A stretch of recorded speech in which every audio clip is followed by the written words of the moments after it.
So CJ and Steph, you are two of the most legit people I know. And I mean that in every ounce of the word. And something I don't know if I've told you, I just look up to the both of you. I know I might be older and balder and grayer, but genuinely just look up to the both of you as someone that I have so much to learn from. An example, at the Pro Bowl this year, the game's about ready to start. The whole teams are on the sidelines, and CJ is over by the stands signing autograph after autograph. Kids are handing him stuff that's not Vikings, it's not anything. And CJ's just over there signing away. And all I could think of is just the humility that both of you have lived with, and even the heart of a servant in that moment. Instead of just kind of soaking in all the glory, I just thought it was so cool to see the both of you do that. So I just wanted to honor you first. So oftentimes we only hear a person's highlight reels. If you're willing to share a current unpretty part of your life, whether it's something that is stressing you right now, you're anxious about, you're grieving, something that plain sucks, is there anything right now that's like a current unpretty part of the Ham's life? Maybe the answer is no.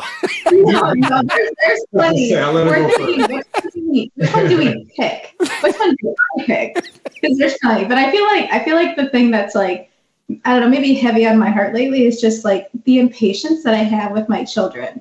And just like, and I don't know, it's just like even last night, like Tripp's waking up in the night and I'm like, man, why can't I just be more patient and graceful, and like he needs me. But yeah, and I think in those moments, like that's where we rely on Jesus, right? It's like those moments of like, and it's a conviction, right? Because it's like, I think it's one thing to do it, it's one thing to realize it, but when you get into that, you're like, man, Jesus, I need you. Like, and it's always right. It's you pray for patience, and then he does it over and over.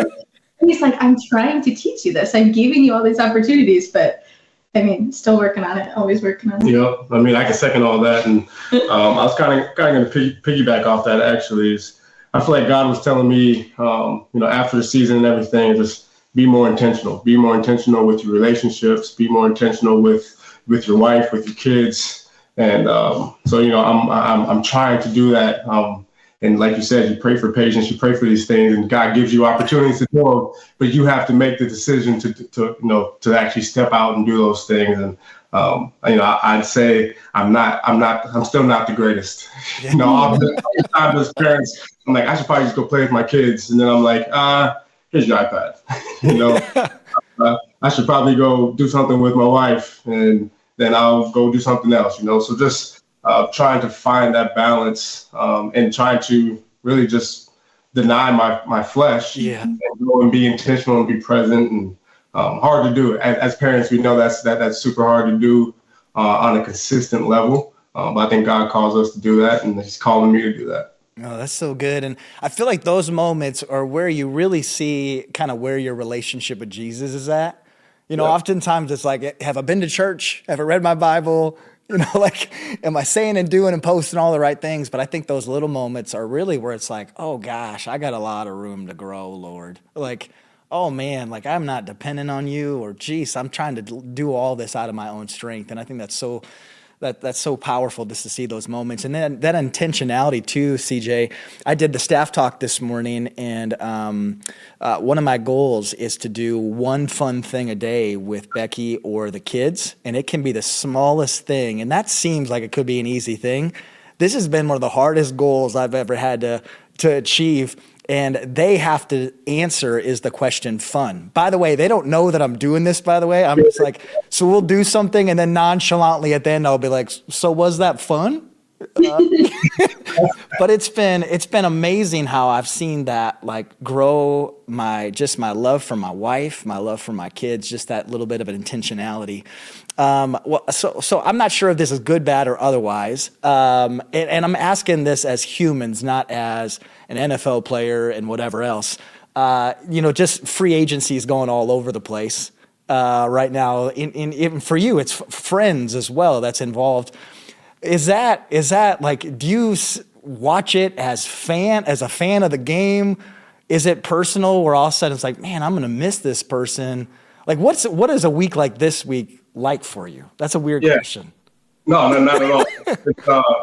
It's not weird because like you said, we're in it right now, and it's something that we've been obviously looking at and thinking about. And so when it comes to other teams, like, it's easy for us to be fans and like, oh man, this person's going here. That's cool. We're going to see them there. But then, like you said, when it's somebody you've been with for so long, Kirk specifically, someone who has been my quarterback for 6 years. He's a man of faith.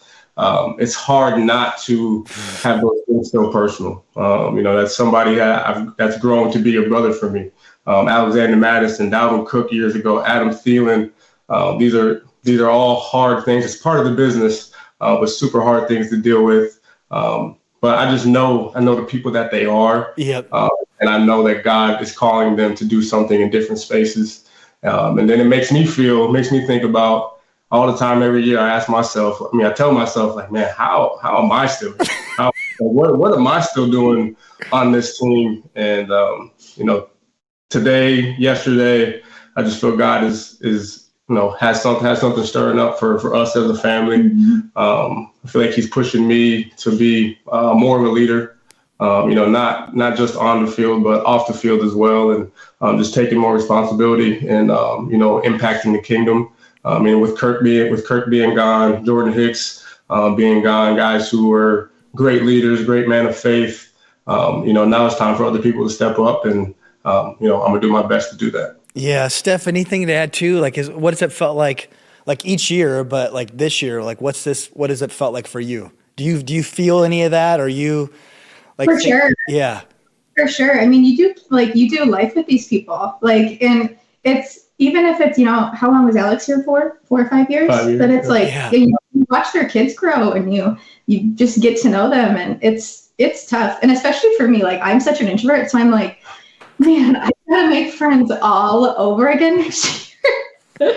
And so I feel like you're awesome at that, because you get to be like in the room with them, and like you have your jobs, but it's like I have to be really intentional about like going out and meeting people and, trying to be inclusive. And I feel like that's one thing that's been on my heart, because like I still feel like a rookie, wife, significant other. And I'm like, I am a 9-year vet. Like, so there's this sense of like overwhelming responsibility too, that you're like, man, it's gonna be fun though.